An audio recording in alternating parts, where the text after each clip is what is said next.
Ito yung epekto ng bagyo dito sa amin ngayon. Yan yung mga kapalayan, yung tumba.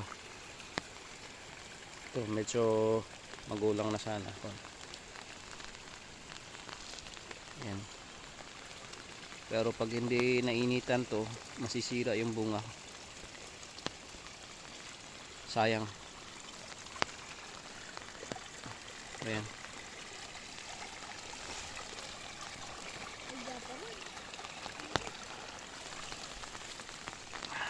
Ito yung bunga niya. Medyo bulang na siya. Mga 2 linggo. Sana aanihin na to.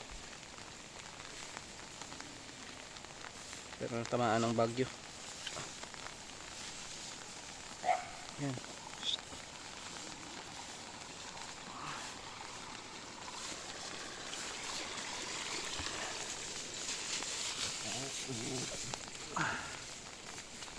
Yan, lubog sa tubig.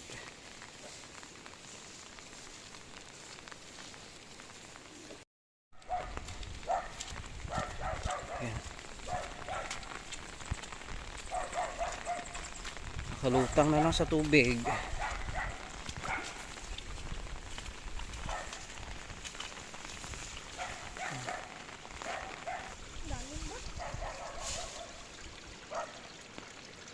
Ito, yung palay ko.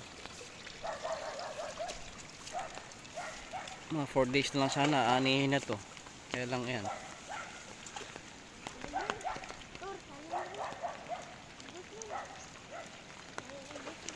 Pag uminit, siguro mapakinabangan pa to.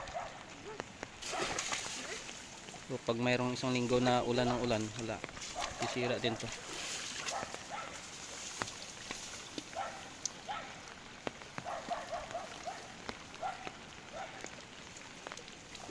Sayang yung mga pananim.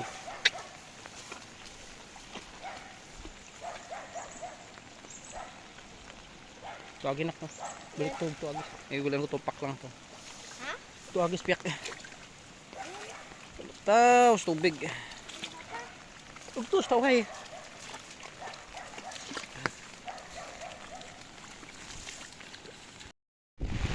Ayan. Yung dating palayan yan, kinain na ng ilog. Diretso sana yan, oh. Mga ayan, na ano pa. Titibag pa. Shht. Direkta yung palayan na yan eh. Yan, oh. Dito dati dumadaan yung ilog yan sa may buhanginan na yan. Ngayon doon na sa kabila, oh. Taniman na ng palayan. Malawak ng kinain. Malapad yung kinain niya doon sa ano, taniman ng palay.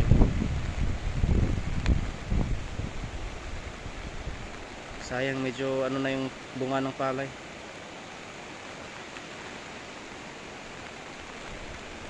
Pabinit ka dyan, nak.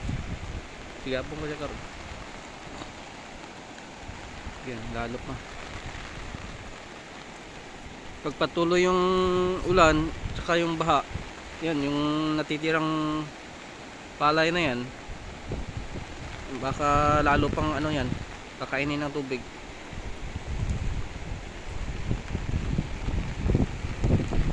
Sayang yung palay.